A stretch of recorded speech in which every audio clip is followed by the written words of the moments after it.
Hi there, my name's Dan Katz. I'm a calculus lecturer at Brown University, and this video is part of a trigonometry boot camp. I did air quotes there, you couldn't see them, which is designed to help you if you're coming to take calculus at Brown, but you're a little bit rusty on trigonometry. This is especially if you're going to take Calc 1, which at Brown we call Math 90, or Calc 2 even, which at Brown is Math 100, 170, or 190, depending on what version you're taking. The bootcamp consists of this video, which is going to be some handwritten slides, me talking over the handwritten slides, and occasionally maybe even me writing on the handwritten slides. If you don't want to hear the sound of my voice, I'm also going to post a PDF of the slides, and you can just look at them if you don't feel the need to hear someone explaining them, although I may add some details here and there. There's also a set of exercises, a worksheet. I strongly suggest going through these exercises and trying to solve them. The best way to learn math or even review math is by doing problems, not just listening to someone. So doing those problems will help figure out if the ideas in this video stuck.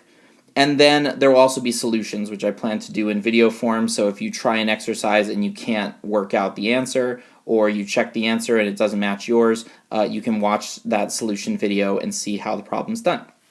All right. As it says here, and I want to emphasize this, this video is intended for students who have previously taken trigonometry and wish to review it. See, I told you I'd write on some of the slides. It is not intended for students who are attempting to learn trigonometry for the first time. Trig is not this terrifying thing that popular culture has made it out to be. However, it does take time. If you've taken trigonometry before and you've forgotten a lot of it, or at the time you didn't fully understand it, I'm hoping this will help. If you haven't taken trigonometry at all, I recommend going and taking some kind of a trigonometry class or a more extended review. If you're starting to take Calc 1 at Brown, you can also choose to take Math 50 and 60, which is a 2-semester version of first semester calculus Math 90, which includes some review of trigonometry, exponentials, logarithms, that will do it in more detail than we're going to do here. Okay, but if you're not in that boat and you're here to review, then let's get started. Trigonometry is all about angles, and there are two ways to measure angles. So let's talk about those briefly. There's two different ways to measure angles. One is radians and one is degrees. So to give you an idea of what those are, a full rotation around, I'm sure you're familiar with, is 360 degrees. If you measure this in radians, it's 2 pi. And we generally don't write 2 pi radians, we actually just write 2 pi. It's what's called a unitless measure. But anytime we write an angle and we don't have a degree sign, we mean radians. And especially if there's a pi involved, you can be pretty confident we're talking about radians. A right angle, again, just to get you oriented, right angle is 90 degrees. In radians, it's pi over 2, because it's 1/4 of that 2 pi. So occasionally you may wish to convert one type to another, degrees to radians or radians to degrees.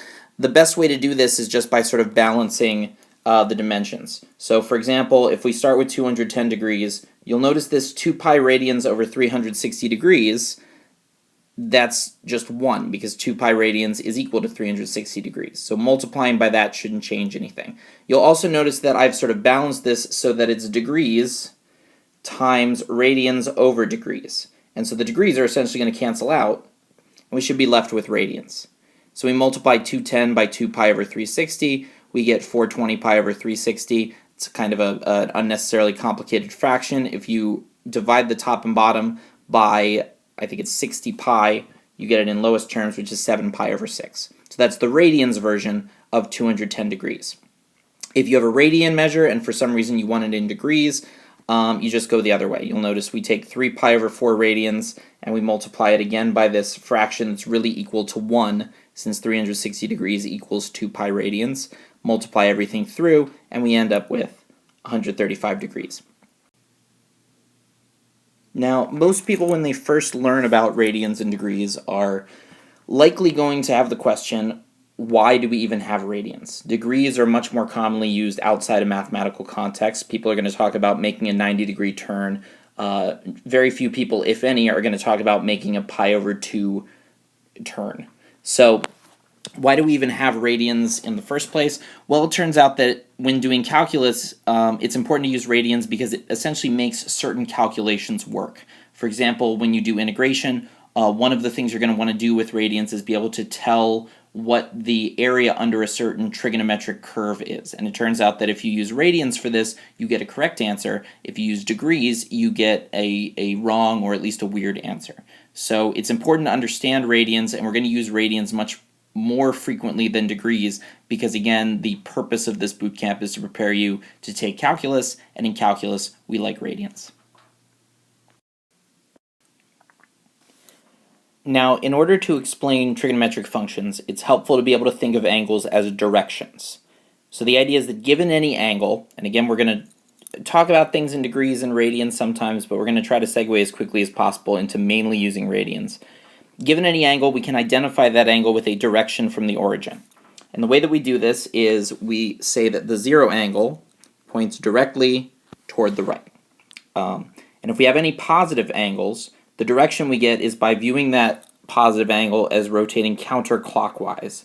So for example, 45 degrees or pi over 4, if we want to know the direction that goes with that, we start facing right and then we rotate counterclockwise 45 degrees. And so that sort of northeast direction is what we think of as pi over 4.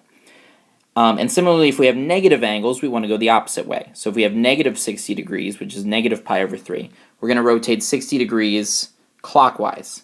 So we end up going this sort of, it's not technically southeast, it's actually a little closer to south than southeast, because 60 degrees is closer to a right angle than the zero angle. Okay.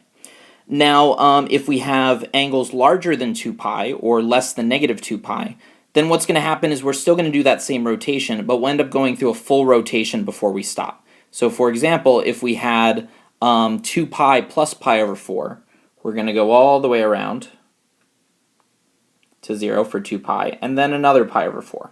And in fact, we'll end up pointing in the exact same direction. So as it says at the bottom here, multiple angles can point in the same direction. We just saw that, an example of that. But another example is negative pi over 2, 3 pi over 2, and 7 pi over 2 all point straight down. Because, for example, negative pi over 2, remember, is a right angle, so we go 90 degrees, and we end up pointing straight down.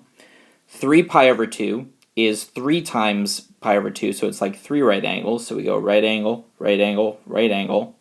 We end up rotating to that exact same ending spot.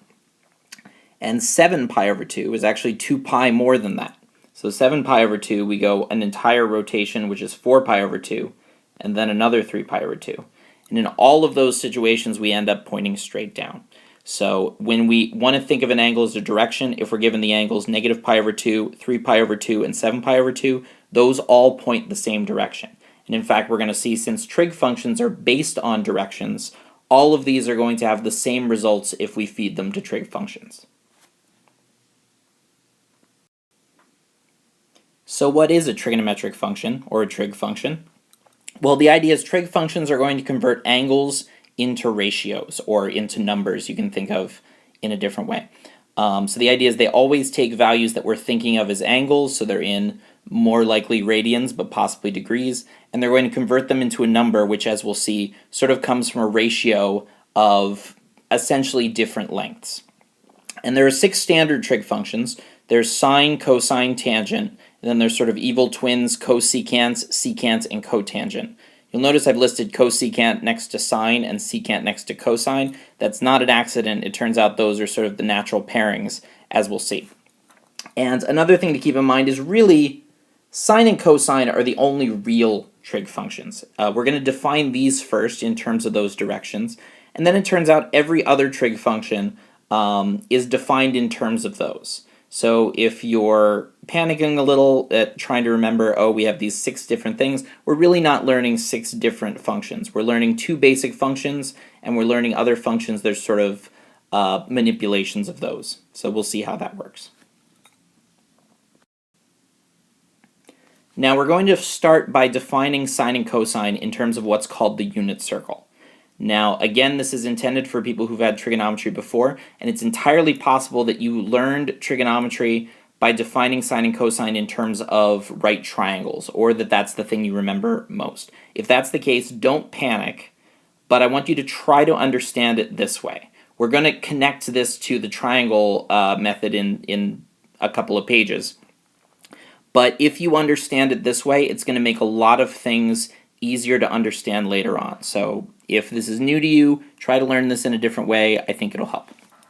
Now, the circle x squared plus y squared equals 1 is a circle that we tend to call the unit circle.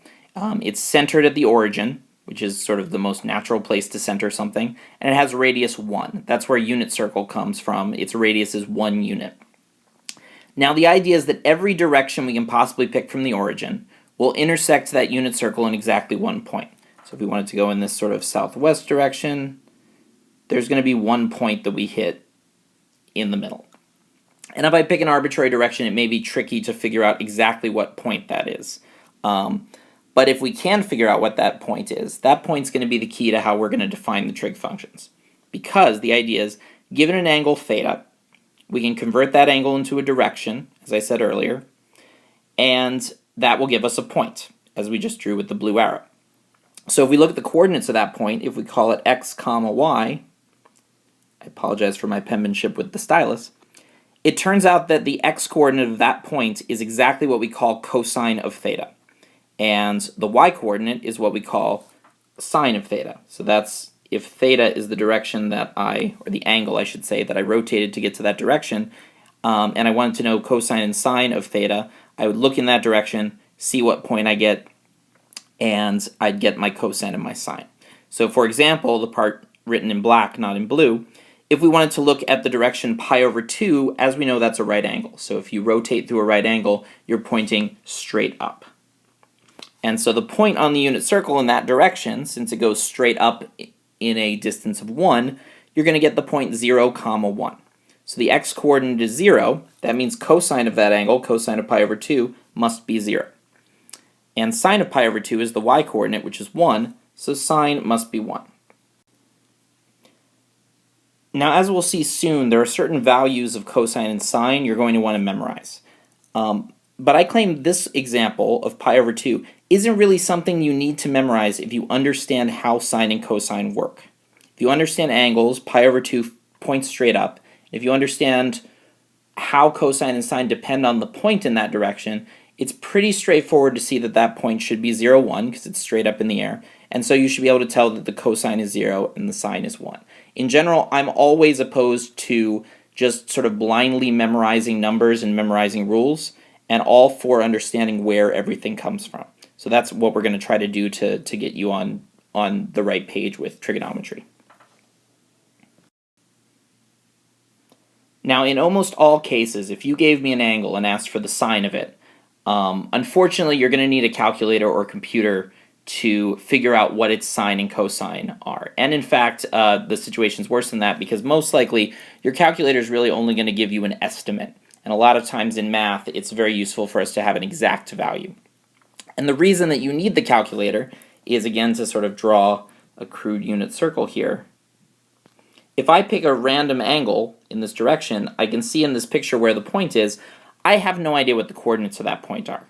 So I'm not going to be able to just say, oh, when I go in that direction, I get this x and this y. That's what makes trigonometry powerful. These trig functions are able to give you what that point would be. But it turns out there are certain angles we call special angles that have very nice results of their trig functions. And those come from what we call these sort of special triangles. So one of these special triangles is sometimes referred to as a 30, 60, 90 triangle or a 1 root 3, 2 triangle. And essentially it's that if you have a triangle with angles 90 degrees, 30 degrees, 60 degrees, its lengths are always going to be in the proportions 1 to 2 to root 3, where 2 is that hypotenuse. Okay, there's a neat building at MIT, incidentally, that is shaped like a 30, 60, 90 triangle for no good architectural reason other than it's cool. And we also have a 45, 45, 90 triangle, which that you might actually be able to figure out the lengths just by using math, because if it's 45, 45, it should be what's called an isosceles triangle. The non-hypotenuse sides, the legs, should have the same length. And so they're going to be in the proportion 1 to 1, and then if you wanted to know the other one, you could use the Pythagorean theorem. A squared plus b squared equals c squared. that tells you c squared is going to have to be 2, and so the other length is root 2. Okay. And as I mentioned, these are proportions. Not every single triangle you could draw this way is going to have a hypotenuse of length 2 or length root 2. But the idea is they'll be in these proportions so we can scale them up and down. So to work with that unit circle, I want to try to get triangles that have hypotenuse 1. So as it says next to the arrows, if we scale this first triangle down by 2, we get still a 30, 60, 90 triangle, but its lengths are root 3 over 2, 1 over 2, and 1. And similarly, if we scale the other one by root 2, we get a hypotenuse of 1, and the other ones are 1 over root 2, which if you multiply the top and bottom by root 2, the other way to write that is root 2 over 2 for each of these legs. And the idea is that we're going to use these to be able to figure out the coordinates of certain points on the unit circle in the directions of these what we call special angles. So if you look at this painstakingly drawn picture in the upper right, painstakingly for everything except the circle, which is clearly freehand, the idea is we can position the triangles we saw in the previous slide so that the sort of upper right edges of them fall on the unit circle. So if you look at those 3 triangles with sort of vertical dotted lines, each of those is a triangle we saw on the previous page. There's 2 for the 1 root 3 2 triangle, the 30, 60, 90 triangle, because you can put it on its long side or its short side. And so for example, the 30, 60, 90 triangle, if we put the 30 in the lower left, 30 is pi over 6, then we already saw that the lengths of these are root 3 over 2 and 1 over 2. And so that's the x-coordinate and the y-coordinate, so that tells us where that point's going to be. And the same thing with our 45, 45, 90 triangle and our 30, 60, 90 triangle, now with the 60 in the lower left. Beautiful picture, and I've ruined it. So because all we need to know about these angles to get their trig functions is these points, we now have the trig functions of pi over 2, pi over 3, pi over 4, pi over 6, and also 0, which is similar to pi over 2 in that if you're going straight to the right, you can see you're going to get the point 1, 0. So therefore, in this table, I've put these in both degrees and radians. 0 degrees is 0 radians, gives us the point 1, 0, so cosine is 1, sine is 0. 30 degrees is pi over 6. Its x value is root 3 over 2, so that's its cosine. Y value is 1/2, which is sine, and etc. If you're going to take calculus at Brown, you need to know these values. But again, I want to emphasize, I would not just memorize it like it's this horrible table that someone shoved in your face and said, you have to memorize this. These come from these triangles. So if you sort of know what these triangles are, and can think about how sine and cosine are defined and fit the triangle onto the picture, you should be able to work out these values by themselves. Now, some people would prefer to memorize because that may be more straightforward, but I recommend, once again, just know where this stuff comes from, because A, it makes it less likely that you're going to make a mistake from memorizing something wrong, and B, you're going to find when solving problems, understanding how everything's defined and why everything's defined the way it is going to help you a lot when using these functions, not just spitting out answers to them. All right, so we've defined sine and cosine using the unit circle, but sometimes it's useful to think about it in other ways. So I want to mention that you can also define them using any circle you want that's centered at centered at 0, 0, or as it says up top, you can also define it with triangles, which, as I mentioned, is something that I suspect some of you are more familiar with. So we can actually define sine and cosine using points on any circle, because essentially any circle is the unit circle scaled up. And so any point on that other circle is really going to have the coordinates of the point on the unit circle scaled up because the circle is centered at 0, 0. So x and y just sort of scale from 0. So in particular, if you have a circle that has radius r and the point in the direction theta is xy, so if it's the unit circle, we just get to say cosine is x, sine is y. If you have any circle then cosine theta is going to be x over r. Remember, r is the radius. And sine theta is going to be y over r. If you have the unit circle, let me write this down. Again, I apologize for the stylus penmanship. Remember that the unit circle has r equals 1. So if you're on the unit circle, this is the exact same definition we've seen before. Cosine is x, sine is y. But if you scale up, you just have to divide by how much you scaled up. So for example, in this picture, I've shown you that if you have, so this is the triangle we saw originally before we scaled it down. So if you rotate 60 degrees, you have r equals 2, x equals 1, and y equals root 3 if you're on a circle of radius 2. So we can do that same thing. Cosine should be x over r, which is 1/2, and sine should be y over r, which is root 3 over 2. And that's exactly what we saw in the table on the previous page. So you don't have to scale the triangle down by 2 if you're trying to sort of work out what the cosine of 60 degrees is, and you remember that there's that 1 root 3, 2 triangle. You don't automatically have to make the hypotenuse 1. The other result of this is that if theta is one angle of a right triangle, let me label theta in our picture, that is the worst theta I've ever seen, bear with me. If theta is one angle of a right triangle, then your x is essentially the length of the adjacent side, y is the length of the opposite side, and r is the length of the hypotenuse. So translating into that triangle language, when we say cosine is x over r, we really mean it's the adjacent length over the hypotenuse length.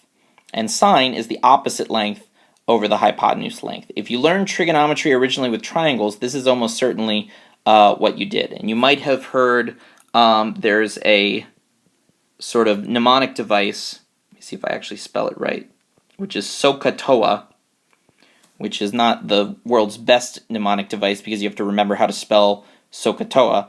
But what this does is essentially gives you the opposite adjacent hypotenuse versions of certain trig functions. Sine is opposite over hypotenuse.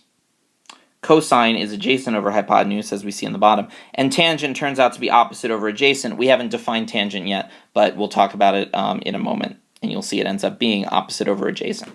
So if you learn trigonometry via triangles, this is how that fits into what we're doing.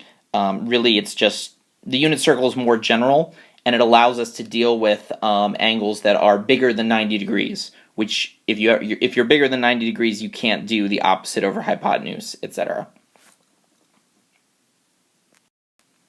All right, so now that we have these first two functions, we're going to throw in the other four. And we're going to throw them in all at once because, as I mentioned, the other ones are just defined in terms of cosine and sine.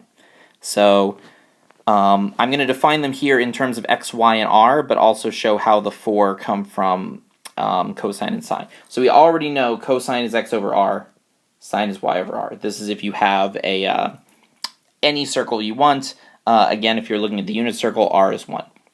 So tangent theta is y over x. So essentially opposite over adjacent. And that means that it's sine theta over cosine theta, because you'll see if you take sine over cosine, the r's cancel, and you end up with y over x.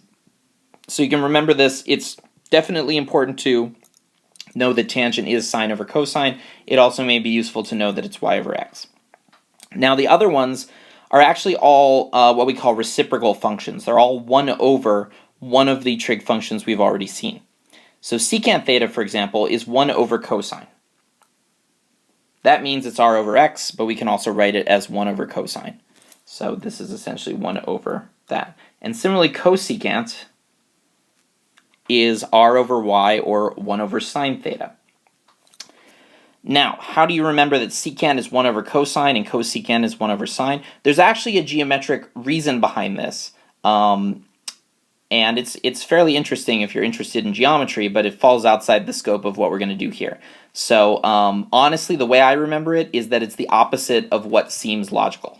You would think secant goes with sine and cosecant goes with cosine, but in fact it's the other way around. If that confuses you, definitely come up with another way to remember it. But essentially, I mean, if you remember secant goes with cosine, then the other one, there's only one left. And we also have cotangent theta. Cotangent theta is 1 over tangent. So you can either, if you want to, as I mentioned, everything can be defined in terms of cosine and sine. So this would be cosine over sine. but it's just as easy to remember it as 1 over tangent. So you really have two basic trig functions, tangent, which is one trig function over the other, and then you have these three that are sort of the reciprocal functions, the evil twins. Okay, and they essentially just give us ways to write trig functions, things that involve trigonometry, without putting a million sines and cosines in everywhere. Okay, and the other thing to know is that since now some of these have denominators, the r we never need to worry about as a denominator because your radius is never 0. But these things that have x's and y's as denominators, or sines and cosines as denominators, it is possible those things may be 0. We've seen examples where sine is 0, we've seen examples where cosine is 0. And the rule is simply that if you end up dividing by 0 in the definition of the trig function, then that trig function is undefined. So as a basic example, secant of pi over 2, well, we already saw that cosine of pi over 2 was 0. And we know that secant is 1 over cosine. So secant should be undefined since it's 1 over 0. Another way to look at that, as is said here, all points in that direction are on the they're on the y-axis upward. So all of them are going to have x coordinate 0. So when you divide by x, you're going to end up dividing by 0. So that doesn't mean you've done something wrong necessarily. I mean, it could, depending on the context. But if you're trying to find secant of pi over 2 and you get a dividing by 0 issue, that's supposed to happen because that secant is undefined. Alright, so now we've got the basic definitions, and now we may have to do some things that we're not expecting to. So we're going to talk first about special angles that are not between 0 and pi over 2. In other words, they're not what are called acute angles. So there's a lot of angles that are not between 0 and pi over 2 that are still things that we should be able to find trig functions of, the values of the trig functions of these angles. And you'll need these when you do calculus, so we want to talk about them. So the idea is if you have a special angle that's not between 0 and pi over 2, it's going to be special because it's a reflection of the angle we've already seen. So for example, I want to look at the angle 5 pi over 6. Okay, so that's bigger than pi over 2 because 5/6 is bigger than a half. However, if you notice, it's only pi over 6 less than a full pi, and a full pi is to the left. So the idea is that essentially this way is pi, and so 5 pi over 6 should be the direction you get if you rotate pi over 6 clockwise from pi. And that should be an exact mirror image of if we start from the right and rotate counterclockwise. Okay? And there's these two pictures here. We'll show you these on two separate x and y axes. So remember that we know the basic trig functions of pi over 6 because it's pi over 6 is 30 degrees, so it's a 30, 60, 90 triangle. You can either have them memorized off the top of your head, or you can use this 30, 60, 90 triangle, which I've drawn in this picture. And remember that sine should be y over r, that's 1/2, or opposite over hypotenuse. Cosine is adjacent over hypotenuse, which is root 3 over 2, or x over r. And tangent is just sine over cosine, so it should be 1 over root 3. Okay, and the idea is that if we look at 5 pi over 6, we said that's a left-right reflection of the angle we already have. So we shouldn't need to start from square one and figure out what x, y, and r are. Y is going to be exactly the same because we didn't rotate or reflect anything up or down. The hypotenuse is going to be the same. And now x is just going to be negative.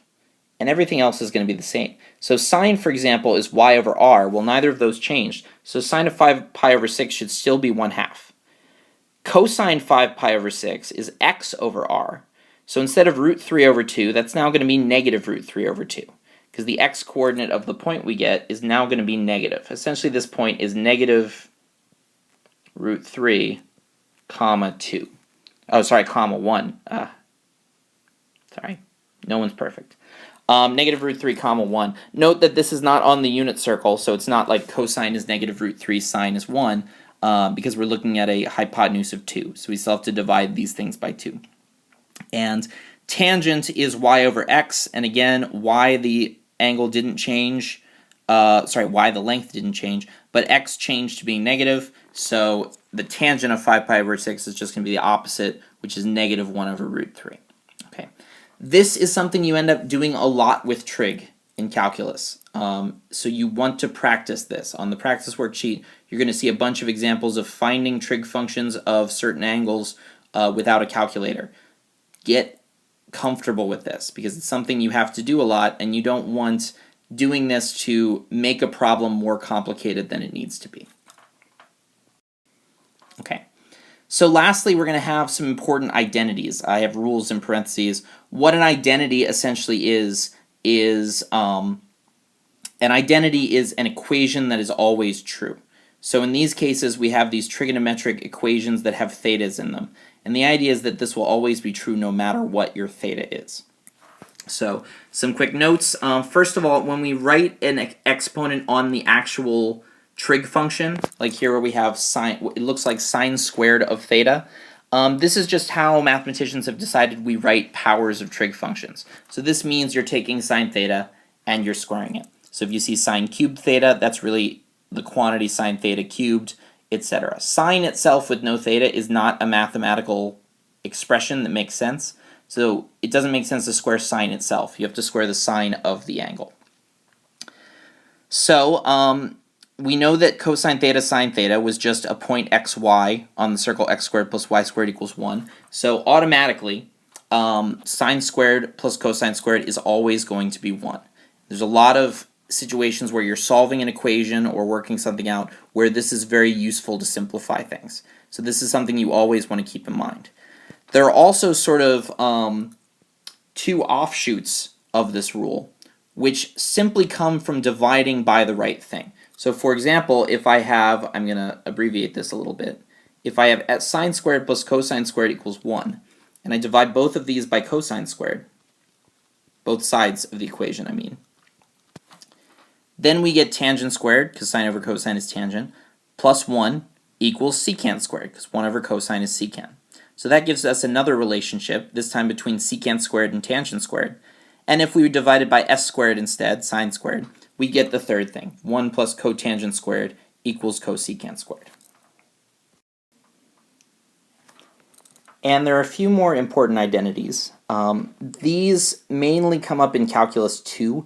So if you're about to start taking Math 90, you're probably not going to run into these that much, but they may come up. First of all, there are formulas for sine of the sum of two angles or the difference of two angles and cosine of the sum or difference of two angles. They're a little bit complicated. We're not going to worry about them here because from my experience, you won't need them. You'll need them at one point in Calc 1 and it'll really be to understand a proof, and whoever's teaching the course will explain them. But you won't need to have them memorized. The things in boxes, however, you potentially will need. First of all, sine of 2 theta turns out to be equal to 2 times sine theta times cosine theta. You can get that by using the formula I told you not to worry about and finding out what sine of theta plus theta is. Now, it's a very common mistake with people who are rough on their trigonometry to try to rewrite sine of 2 theta as 2 sine theta, essentially try to factor out the 2. And you can't do that. Sine isn't being multiplied by 2, so you can't just multiply 2 by sine. We're actually taking a doubled angle and feeding it to the trig function, and it doesn't simply double things when you double the angles. If you don't believe this, take any theta you want, pi over 2 for example, plug it into both sides of that equation, and you'll find that it doesn't match. So you can't just factor out the 2 like that. Sine of 2 theta has a formula for it. And similarly, cosine of 2 theta also has a formula for it, that it's cosine squared minus sine squared. Now there are some situations where you might want a formula for cosine 2 theta that only involves cosine or only involves sine. And we can get that using, remember from the previous page, that sine squared theta plus cosine squared theta is equal to 1. So for example, if we replace, this means that cosine squared is 1 minus sine squared. So if we replace the cosine squared with that, we essentially get 1 minus sine squared theta minus another sine squared theta. Well, that's 1 minus sine squared minus a second sine squared, and so it's 1 minus 2 sine squared. And similarly, if you take cosine squared theta and replace the sine squared with 1 minus cosine squared,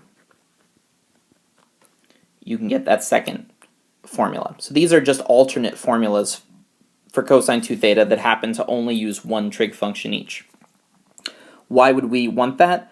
Well, for one thing, sometimes it's useful to have a formula for sine squared that doesn't involve any squared trig functions.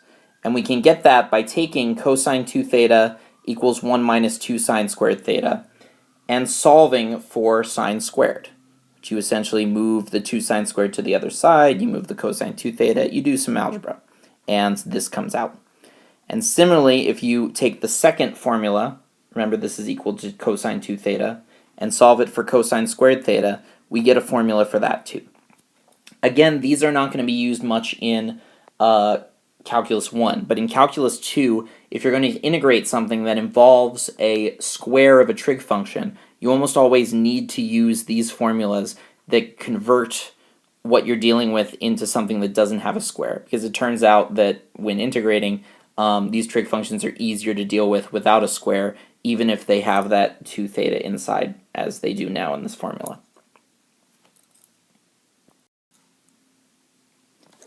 So finally, if we're going to deal with these trig functions, it would be good to have a sense of what they look like when we graph them. In other words, what do they do as x increases? So first of all, if we're dealing with y equals sine x, let's throw a unit circle in here.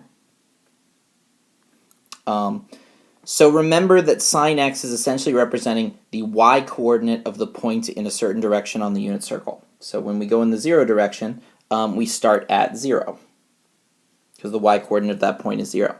And the idea is that as we go around the unit circle, y is going to increase until it hits 1, and then decrease to -1, and then back to 1, and then down to -1, and so forth. And that's why, as you see, as we move left to right here, we go up to 1, and then down to -1, and so forth. Again, I'm ruining this picture. And the function is periodic. As we've seen, unit circle, if we're looking at angles, the directions of the angles repeat after we go a full rotation to 2 pi. And so similarly, the values of sine are going to repeat after 2 pi, and then again after 4 pi, and so forth. And in fact, if we go the opposite direction, they're also going to repeat. Similarly, cosine x, if we start from 0, the cosine of 0 is 1, because that's the x-coordinate at that point. And as we rotate around, sorry, I'm making a mess up here, we're going to end up starting from 1 and decreasing to an x-coordinate of -1, and then back around to 1, to -1, and so forth. So we're actually going to do the exact same oscillation, except it starts up at 1 instead of 0, and then goes down and then goes up. In fact, it's doing the exact same thing sine is, but it's pushed back pi over 2. Or actually, if you look at it the right way, it's actually ahead of the game by pi over 2. Okay, it's doing what sine is going to do pi over 2 later. One thing to emphasize here, note that the values of sine and cosine are always between -1 and 1. If you're ever trying to solve a problem that asks you which angles have sine equal to 4, for example, there aren't any. And that doesn't necessarily mean you've made a mistake, depending on context. It just may be that there aren't any solutions to the equation you're dealing with. Similarly, if you're trying to find sine of something and you get a result of 4, please understand sine and cosine enough to understand that that can't be the case. Tangent x, on the other hand, all bets are off. You can actually have tangent of an angle be anything, as we can see from this picture. I'm going to make a new unit circle because I've destroyed my previous one. Tangent can have any value, as it turns out. Remember that tangent is not always defined. If you look in the straight up direction or the straight down direction, tangent is y over x on the unit circle, and in those directions your x values are 0. So in fact, tangent of pi over 2, not defined, and tangent of -pi over 2, not defined. But between those, we know that tangent of 0 is 0, that's this point here, and it turns out that as you approach these bad values, you get very, very large values or very, very small values. And the reason for this is taking a look at your unit circle. Imagine that you take a point, or a direction I should say, that's close to pi over 2. Well, tangent is y over x, and this is going to have y very, very close to 1, and x a very, very tiny number. And when you divide by very tiny numbers, like dividing by 1/1,000th, you get very big numbers, like 1,000,000. And so as we approach pi over 2, we're going to get really, really big numbers. And similarly, as we go down here, we're going to get really, really big negative numbers, because we'll get -1 over a tiny positive number. If you haven't yet taken first semester calculus, in calculus we have a concept called limits, which you'll see pretty early on. And a way of saying this is essentially as x approaches pi over 2, the limit of tangent x is going to be infinity. Because as your inputs get closer and closer to pi over 2, you're going to get giant, giant numbers. So that's a little bit of a calculus preview for you.